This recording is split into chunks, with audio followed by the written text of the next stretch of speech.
मी संकेत Jadhav, Shri Siddhivinayak career अकॅडमीचा संचालक। तर आज आपण 100 जवळील संख्यांच्या गुणाकाराची काही शॉर्ट ट्रिक्स बघणार आहोत। तर सर्वात पहिले आपण बघूया 100 पेक्षा मोठ्या पण 100च्या जवळ असणाऱ्या संख्यांचा गुणाकार। ठीक आहे, तर बघा सर्वात पहिलं उदाहरण घेऊ आपण 108 गुणिले 103। बघा अशा संख्यांचा गुणाकार करण्यासाठी जर आपण पाढ्याची ट्रिक जर वापरली त्याला भरपूर वेळ लागतो, परंतु आज जी मी तुम्हाला ट्रिक सांगणार आहे त्याच्यात तुम्ही काही सेकंदात याचं उत्तर काढणार आहे। बघा कसं, बघा 108 ही संख्या 100 पेक्षा कितीने मोठी आहे? जर मोठी असेल तर आपण प्लस घ्यायचं आणि लहान असेल तर मायनस घ्यायचं। ठीक आहे, तर 108 ही 100 पेक्षा 8 ने मोठी आहे।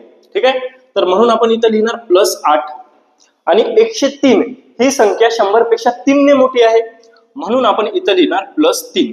ठीक आहे, तर इथं एक रेष मारून घ्यायची आणि इथं एक आडवी रेष मारायची। ठीक आहे, बघा आता पहिली स्टेप काय करायची, खाली जे आपल्या जास्त संख्या आल्यात 100 पेक्षा मोठ्या, जेवढ्या आलं तेवढ्या, या दोघांचा करायचा आहे गुणाकार। जसं इथं 8 आणि 3 आले तर 8 गुणिले 3 जर आपण केलं तर याचं उत्तर येणार आहे आपलं 24। ठीक आहे, आणि त्यानंतर एकतर या दोघांना जोडा किंवा या दोघांना जोडा, कुठल्याही दोघांना जोडायचं क्रॉस मध्ये। ठीक आहे, जसं इथे 108 + 3 जर केलं तर आपलं उत्तर 111 येणार आहे आणि 103 + 8 केलं तरी आपलं उत्तर हेच येणार आहे। तर जे उत्तर आलं ते तुम्हाला इथे समोर लिहायचंय। फक्त यामध्ये एकच अट आहे की हे जे आपण मध्ये चिन्ह दिलंय, रेष दिली, त्याच्या पुढे 2च अंक, त्यापेक्षा जास्त नकोत। आलेच तर काय करायचं ते आपण पुढे बघूया। बघा मग याचं उत्तर किती आलं तुमचं 11124 झालं, तुमचा गुणाकार संपला। ठीक आहे, अजून एक उदाहरण घेऊया आपण। बघा उदाहरण नंबर 2 आहे 107 गुणिले 109। बघा आता काय करायचंय आपल्याला, 100 पेक्षा कितीने मोठी आहे बघायचंय। 107 100 पेक्षा 7 ने मोठी आहे म्हणून आपण +7 लिहिणार। इथं 109 100 पेक्षा 9 न मोठी आहे म्हणून आपण +9 लिहिलं। जेवढ्यानं मोठी असेल तेवढं लिहून घ्यायचं। ठीक आहे, नंतर इथं अशी रेष द्यायची। त्यानंतरची स्टेप, या दोघांचा करा गुणाकार।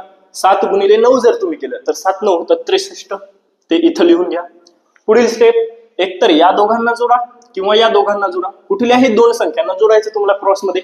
109 + 7 जर तुम्ही केलं तर तुमचं उत्तर किती येणार आहे 116 झालं तुमचं गुणाकार 11663। ठीक आहे, बघा अजून एक एक्झाम्पल घेऊया आपण 111 गुणिले 107। ठीक आहे, बघा आता 111 100 पेक्षा 11 ने मोठे, जेवढ्यानं मोठे असेल तेवढे लिहून घ्यायचे। 107 100 पेक्षा 7 ने मोठे। ठीक आहे, पहिली स्टेप काय केली होती आपण, या दोघांचा गुणाकार 11 गुणिले 7 77। सेकंड स्टेप, एकतर या दोघांना जोडा किंवा या दोघांना जोडा, आपण यांना जोडू, 111 आणि 7 हे होतात 118 झालं तुमचं उत्तर 11877। बघा आता त्यानंतर चौथं उदाहरण घेऊया आपण 124 गुणिले 105। ठीक आहे, बघा 124 म्हणजे 100 पेक्षा कितीने मोठे, 24 ने मोठे आहेत म्हणून आपण +24 लिहिलं। 105 100 पेक्षा 5 ने मोठे आहेत म्हणून +5 लिहिलं। ठीक आहे, बघा आता 24 गुणिले 5 जर आपण केलं तर 120 येणार आहेत। ठीक आहे, पुढील स्टेप, एकतर या दोघांची बेरीज करा किंवा या दोघांची। 124 + 5 जर आपण केले तर 129 येणार आहे। पण तुम्हाला एक अट सांगितली होती मी की इकडे आपल्याला 2च अंक पाहिजेत, पण इथं 3 आले तर काय करायचं, जो हा समोरचा पहिला अंक आहे याला याच्यामध्ये ऍड करून टाकायचं। 129 + 1 म्हणजे हे झाले 130 आणि समोर जे तुमचे 2 अंक आहेत ते लिहून टाकायचे। ठीक आहे, तर तुमचं उत्तर झालं 13020। ठीक आहे, त्यानंतर एक शेवटचं उदाहरण घेऊया आपण 118 गुणिले 108। ठीक आहे, बघा 118 म्हणजे 100 पेक्षा 18 ने मोठे, जेवढ्याने मोठे आहेत तेवढे लिहिले आपण। 108 100 पेक्षा 8 ने मोठे, जेवढ्याने मोठे आहेत तेवढे लिहून घेतलेत। ठीक आहे, पुढची स्टेप, 18 8 किती होतात तर 144 इथं लिहून घेतलेत। ठीक आहे, आता या दोघांना जोडा किंवा या दोघांना जोडा, 118 आणि 8 जर केले आपण तर ते होणार आहेत 126। ठीक आहे, इकडे 3 अंक आले पण आपल्याला 2च पाहिजेत, मग हा पहिला अंक यामध्ये मिळवा। 126 आणि 1 झाले 127 आणि पुढचे 2 अंक जसेच्या तसे। तर अशा प्रकारे तुम्ही 100च्या जवळपास असणाऱ्या आणि 100 पेक्षा मोठ्या संख्या कुठल्याही असो तुम्ही गुणाकार करू शकता। बघा आता आपण 100 पेक्षा मोठ्या संख्या बघितल्यात, आता 100 पेक्षा लहान पण 100च्या जवळील संख्यांचा गुणाकार बघूया आपण। ठीक आहे, तर बघा पहिलं उदाहरण आहे 98 गुणिले 94. बघा आता ह्या संख्या 100च्या जवळ आहेत पण 100 पेक्षा लहान आहेत. तर 100 पेक्षा मोठ्या होत्या तेव्हा आपण इथं प्लस घेतलं होतं, आता लहान आहेत तर इथं मायनस घ्यावं लागेल. आता 98 100 पेक्षा कितीने लहान आहे? 2 ने. लहान असल्यामुळे आपण मायनस घेणार आणि 2 ने लहान आहे म्हणून -2 घेतलं. ठीक आहे. परत 94 100 पेक्षा कितीने लहान आहे? 6 ने. लहान आहे म्हणून मायनस कितीने? 6 ने. तर -6 घेतलं. ठीक आहे. परत पुढची स्टेप सेम, या दोघांचा गुणाकार करा. -2 गुणिले -6 बेसक होतात 12, ते इकडे लिहा. ठीक आहे. पुढची स्टेप, एकतर यामधून याला मायनसचं चिन्ह असल्यामुळे आता वजा करायचं. 98 -6 करा किंवा 94 -2 करा. कुठलीही स्टेप, एक स्टेप करायची. तर 94 -2 जर आपण केलं तर उत्तर येतं तुमचं 92.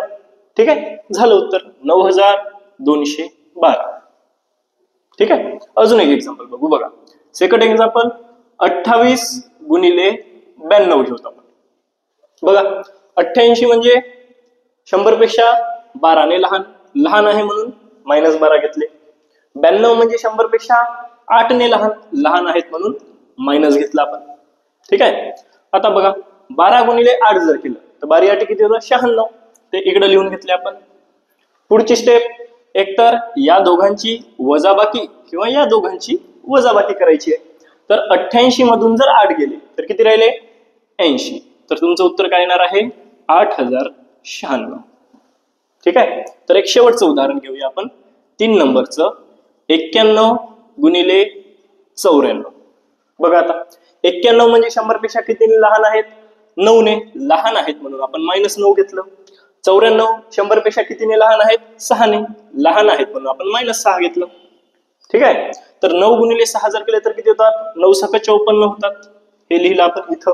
पुढची स्टेप, या दोघांची वजाबाकी किंवा या दोघांची वजाबाकी. 91 मधून 6 गेले, किती राहिले?